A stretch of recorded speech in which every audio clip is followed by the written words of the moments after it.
Mobile से OTP से EVM को अनलॉक कर दिया। मैंने कहा ना अभी तो झूठ सच फीते बांध रहा था, झूठ आधी दुनिया का चक्कर लगा दिया। आग कितना जंगल में खबर फैल गई है।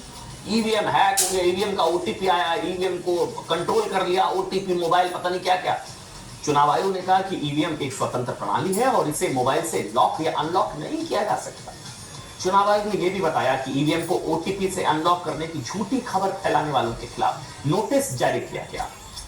फिर भी विपक्ष को ईवीएम को चुनाव आयोग से ज्यादा झूठी और भ्रामक खबरें फैलाने वालों पर भरोसा है और विपक्ष के इस भरोसे को अमेरिका के उद्योगपति एलन मस्क ने और मजबूत किया। लेकिन यहां आपको यह बताते हुए कि जिस अखबार की बुनियाद पर ये सब आरोप लगा रहे थे उस अखबार ने भी माफीनामा और क्लैरिफिकेशन छाप दिया कि नहीं ऐसा कुछ नहीं था।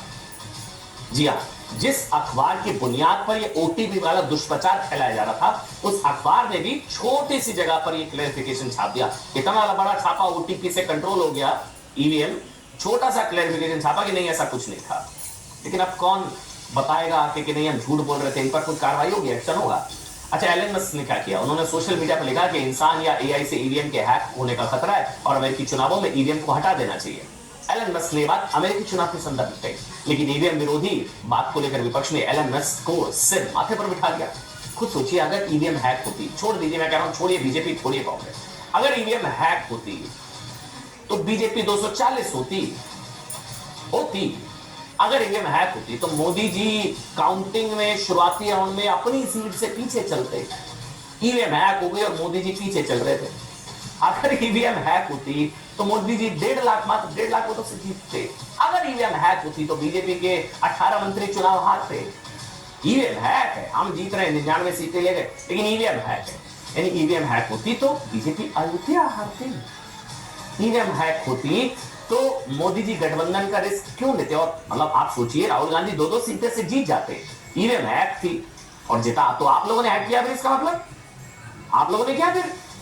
इसलिए कहा जाता है कि जो सो रहा है ना उसे तो जगाया जा सकता है, जो सो रहा है आप उसको जगा सकते हैं, लेकिन जो सोने की एक्टिंग कर रहा हो उसे जगाना बहुत मुश्किल है। क्योंकि खुद सुप्रीम कोर्ट ईवीएम को लेकर इस साल 26 अप्रैल 2024 को सुप्रीम कोर्ट ने कहा था कि शक का इलाज नहीं हो सकता और संवैधानिक संस्था के कामकाज को कंट्रोल नहीं कर सकते। सुप्रीम कोर्ट अगर संदेह हो तो उम्मीदवार वेरिफिकेशन की मांग कर सकता है और वेरिफिकेशन की मांग नतीजों की घोषणा के 7 दिन में कर सकते हैं। राहुल गांधी को यह भी नहीं पता है कि ब्लैक बॉक्स की जांच तब की जाती है जब प्लेन दुर्घटनाग्रस्त हो जाता है। राहुल गांधी खुद अपने हाथ में एक ब्लैक बॉक्स है, शोध किया जाना चाहिए उन पर। एलन मस्क, जिसको इंडियन डेमोक्रेसी की जानकारी नहीं है, इंडियन ईवीएम की जानकारी नहीं है, वो बयान देते हैं और उसके बयान को पकड़ लेते हैं कि जैसे एलन मस्क नहीं हो गया इस टीम की औलाद हो गया।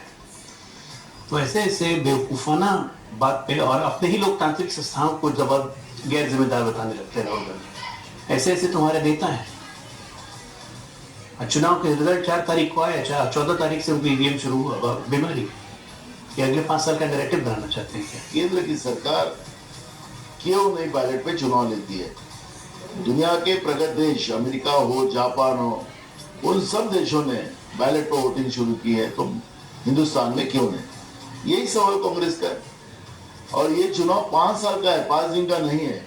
5 दिन की सरकार हम बनाते हैं, अगर 5 दिन काउंटिंग को लगते हैं तो उसमें फर्क क्या पड़ रहा है? तुमने 1 महीना चुनाव लिया है, 7 फेज में लिया है, कोई जरूरत नहीं थी हिंदुस्तान में। कानून व्यवस्था अगर इनके राज में खराब हुई है क्या, ये भी सवाल होता है। अगर आप राहुल गांधी जी की जीत जो उन्होंने दर्ज की है वायनाड और रायबरेली में देखेंगे तो वाकई में रहस्यमय है, ब्लैक बॉक्स। आज आतंक और बारूदी सोच पर सर्जिकल स्ट्राइक पर 2 बड़ी खबरें हैं। पहली खबर है अरुंधति राय पर यूएपीए के तहत केस चलाने की मंजूरी दे दी है, वो तो आप जानते हैं। और दूसरी खबर है जम्मू में आतंक के सफाई के खिलाफ चल रहे सबसे बड़े ऑपरेशन की। अरुंधति राय और जम्मू कश्मीर में ऑपरेशन की खबर के बीच में क्या कॉमन है ना, ये समझना बहुत जरूरी है। मशहूर लेखिका के समर्थन में एक बार फिर वो गुट एक्टिव हो गया है जो उनके खिलाफ यूएपीए के एक्शन को गलत ठहरा रहा है। अरुंधति राय ने 21 अक्टूबर 2010 को दिल्ली के एक सम्मेलन आजादी दी ओनली वे में अभिव्यक्ति की आजादी के नाम पर भड़काऊ बयान दिया था। आरोपों के अनुसार सम्मेलन में कश्मीर को भारत से अलग करने की बात कही थी। आरोप है कि लेखिका ने बात का जोर शोर से प्रचार किया कि कश्मीर कभी भारत का हिस्सा नहीं था। ये कोई पाकिस्तान के नेता ने नहीं बोला या पाकिस्तान की किसी लेखिका ने या वहां के, ये अपने लोग लोगों का ये बयान